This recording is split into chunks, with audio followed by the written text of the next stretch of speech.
John chapter 19. Jesus said, "It is finished." Then Pilate therefore took Jesus and scourged him. And the soldiers platted a crown of thorns and put it on his head, and they put on him a purple robe, and said, "Hail, King of the Jews!" And they smote him with their hands. Pilate therefore went forth again, and saith unto them, Behold, I bring him forth to you, that ye may know that I find no fault in him. Then came Jesus forth, wearing the crown of thorns and the purple robe. And Pilate saith unto them, Behold the man. When the chief priests therefore and officers saw him, they cried out, saying, Crucify him, crucify him. Pilate saith unto them, Take ye him, and crucify him, for I find no fault in him.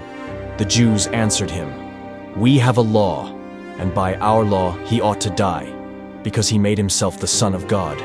When Pilate therefore heard that saying, he was the more afraid, and went again into the judgment hall, and saith unto Jesus, Whence art thou? But Jesus gave him no answer. Then saith Pilate unto him, Speakest thou not unto me? Knowest thou not that I have power to crucify thee, and have power to release thee? Jesus answered, Thou couldst have no power at all against me, except it were given thee from above. Therefore he that delivered me unto thee hath the greater sin. And from thenceforth Pilate sought to release him. But the Jews cried out, saying, If thou let this man go, thou art not Caesar's friend. Whosoever maketh himself a king speaketh against Caesar. When Pilate therefore heard that saying, he brought Jesus forth, and sat down in the judgment seat in a place that is called the Pavement, but in the Hebrew, Gabbatha. And it was the preparation of the Passover, and about the 6th hour. And he saith unto the Jews, Behold your king. But they cried out, Away with him, crucify him. Pilate saith unto them, Shall I crucify your king? The chief priests answered, We have no king but Caesar. Then delivered he him therefore unto them to be crucified. And they took Jesus, and led him away. And he bearing his cross went forth into a place called the place of a skull, which is called in the Hebrew Golgotha, where they crucified him, and two other with him, on either side one, and Jesus in the midst. And Pilate wrote a title, and put it on the cross. And the writing was, Jesus of Nazareth, the King of the Jews. This title then read many of the Jews, for the place where Jesus was crucified was nigh to the city, and it was written in Hebrew, and Greek, and Latin. Then said the chief priest of the Jews to Pilate, Write not, the King of the Jews, but that he said, I am King of the Jews. Pilate answered, What I have written, I have written. Then the soldiers, when they had crucified Jesus, took his garments and made 4 parts, to every soldier a part, and also his coat. Now the coat was without seam, woven from the top throughout. They said therefore among themselves, Let us not rend it, but cast lots for it, whose it shall be, that the scripture might be fulfilled, which saith, They parted my raiment among them, and for my vesture they did cast lots. These things therefore the soldiers did. Now there stood by the cross of Jesus his mother and his mother's sister, Mary the wife of Cleophas, and Mary Magdalene. When Jesus therefore saw his mother, and the disciple standing by whom he loved, he saith unto his mother, Woman, behold thy son.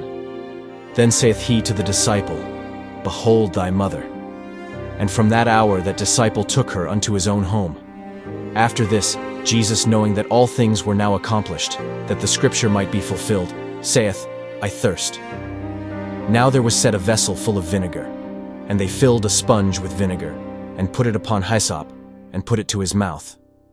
When Jesus therefore had received the vinegar, he said, It is finished. And he bowed his head and gave up the ghost. The Jews therefore, because it was the preparation that the bodies should not remain upon the cross on the Sabbath day, for that Sabbath day was an high day, besought Pilate that their legs might be broken, and that they might be taken away. Then came the soldiers, and brake the legs of the first and of the other, which was crucified with him. But when they came to Jesus, and saw that he was dead already, they brake not his legs. But one of the soldiers with a spear pierced his side, and forthwith came there out blood and water. And he that saw it bare record, and his record is true. And he knoweth that he saith true, that ye might believe.